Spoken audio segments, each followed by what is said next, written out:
दोस्तों, आज हम बात करेंगे कानपुर, जो कभी ईस्ट का मैनचेस्टर कहा जाता था। आखिरकार वहाँ की मिलें बंद क्यों हो गईं? विश्व की सबसे प्रसिद्ध कपड़ा मिल लाल इमली मिल, जिसमें एक समय पर 22,000 से अधिक लोग काम करते थे, जो एक दिन में लगभग 65,000 मीटर से अधिक ज़्यादा कपड़ा उत्पादन करती थी। आखिरकार मिल को क्यों बंद करना पड़ा? अगर आपको यह सब जानना है तो आपको कानपुर के इतिहास के बारे में जानना पड़ेगा। क्यों कानपुर को मैनचेस्टर ऑफ ईस्ट कहा गया? क्यों कानपुर में लोग विदेशों से व्यापार करने आते थे? आखिर क्या था कानपुर का इतिहास, जो अब पूरी तरह बदल चुका है? कानपुर का पुराना नाम 1207 में कान्हापुर था, जो कानपुरिया वंश के राजा के नाम पर पड़ा था। 1776 की संधि के बाद इस पर अंग्रेज़ों का कब्जा हो गया। गंगा नदी के नज़दीक होने के कारण यहाँ पर यातायात में काफ़ी सहायता मिली।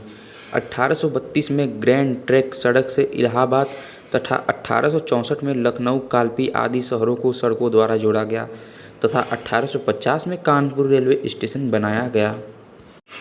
1857 के दौर में जब अंग्रेज़ों के खिलाफ विद्रोह हो रहा था, तब सत्ती चौरा विद्रोह में विद्रोहियों ने 300 से अधिक ब्रिटिश सैनिकों को मार दिया। इससे ब्रिटिश अधिकारियों में डर और आक्रोश का माहौल पैदा हो गया। लेकिन इतने लोगों को रहने के लिए स्थान, व्यवसाय और विद्रोहियों का ध्यान भटकाने के लिए रोजगार की आवश्यकता पड़ने लगी, जिसके लिए अंग्रेजी हुकूमत ने कई चमड़ा उद्योग और 12 कपड़ा मिलें चालू की, जिसमें लाल इमली, मयूर मिल, एल्गिन मिल, कानपुर कॉटन मिल और अर्थटन मिल काफ़ी प्रसिद्ध हैं। यहाँ पर सबसे पहले ईस्ट इंडिया कंपनी के द्वारा नील व्यवसाय स्थापित किया गया था। 1850 में इस मिल ने अपना स्वर्ण काल देखा था। 1876 में खोली गई वूलन मिल, जो लाल इमली मिल के नाम से प्रसिद्ध हुई थी, उस दौरान यहाँ लगभग 10,000 से अधिक कर्मचारी 3 शिफ्ट में काम करते थे। 1970 में यहाँ लगभग 22,000 से अधिक कर्मचारी काम कर रहे थे। इस मिल के कपड़ों की मांग भारत ही नहीं बल्कि इंग्लैंड, अमेरिका, रूस और जर्मनी जैसे ठंडे देशों में होती थी। यहाँ पर ऑस्ट्रेलिया से आई मोरल भेड़ के बाल से कपड़ा बनता था। इस मिल से बने कपड़े इतने गर्म होते थे कि ठंडियों में भी पसीना निकाल दिया करते थे।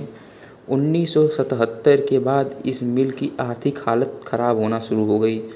उस वक्त उत्तर प्रदेश में राष्ट्रपति शासन था और 1977 में मिल में काम कर रहे मजदूरों और अधिकारियों के बीच वेतन और अन्य मामलों के बीच वार्ता हो रही थी। तभी कुछ मजदूर नेताओं और पुलिस के बीच झगड़ा हुआ, जिससे पुलिस वालों ने मजदूर नेताओं को नियंत्रण में लाने के लिए लाठीचार्ज कर दिया, जिसके बाद मजदूर गुस्से में आ गए और उन्होंने 2 अधिकारियों को वहीं पर स्थित बॉयलर में फेंक दिया, जिससे उन 2 अधिकारियों की मौत हो गई। फिर पुलिस ने भीड़ को नियंत्रण में लाने के लिए गोली चलाई, जिससे 9 मजदूरों की मौत हो गई। इसके बाद मशहूर ट्रेड यूनियन नेता जॉर्ज फर्नांडे उस समय उद्योग मंत्री थे और उस स्थान पर आए और वहाँ की बात दिल्ली तक पहुँचाई। 1881 में इंदिरा गांधी ने इस मिल का राष्ट्रीयकरण कर दिया और no profit and no loss घोषित कर दिया,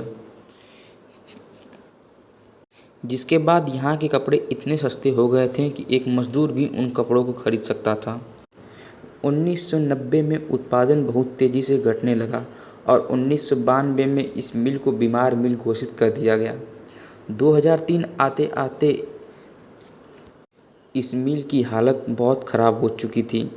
2014 में इस मिल को बंद करने का निर्णय लिया गया और 2017 में नीति आयोग द्वारा इस मिल को हमेशा के लिए बंद कर दिया गया। इस मिल में काम करने वाले मजदूरों की लगभग 8 साल का वेतन और 2 साल का बोनस बाकी है। मजदूरों ने इस मिल पर केस किया हुआ है। मजदूर कई बार अनशन पर बैठे हैं, लेकिन चुनाव के दौरान नेता आते, उन्हें कुछ महीने का वेतन देते और एक वादा करके चले जाते थे।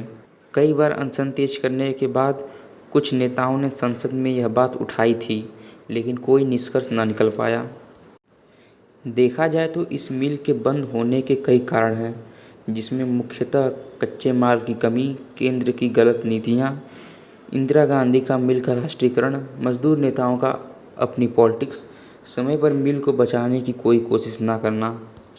इन सब के बाद मिल कब चालू होगी यह कहना संभव नहीं है, और इस मिल को चालू करना इतना आसान भी नहीं है, क्योंकि मशीन अब पुरानी हो चुकी हैं, बिल्डिंग पुरानी हो चुकी है। सरकार इसको किसी प्राइवेट कंपनी के हाथों में दे दे और पुरानी सभी हिसाब किताब कर दे तो शायद ये मिल कभी चालू हो पाए।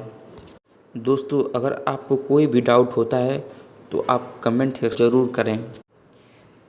यह सभी जानकारियाँ कुछ यूट्यूब चैनल और कुछ वेबसाइट से निकाली गई हैं, अर्थात हो सकता है कि इसमें कुछ त्रुटि भी हो सकती है, क्योंकि यह मिल बहुत पुरानी है और उस वक्त इंटरनेट नहीं था जब यह सब हुआ, इसलिए सटीक जानकारी निकाल पाना बहुत मुश्किल है।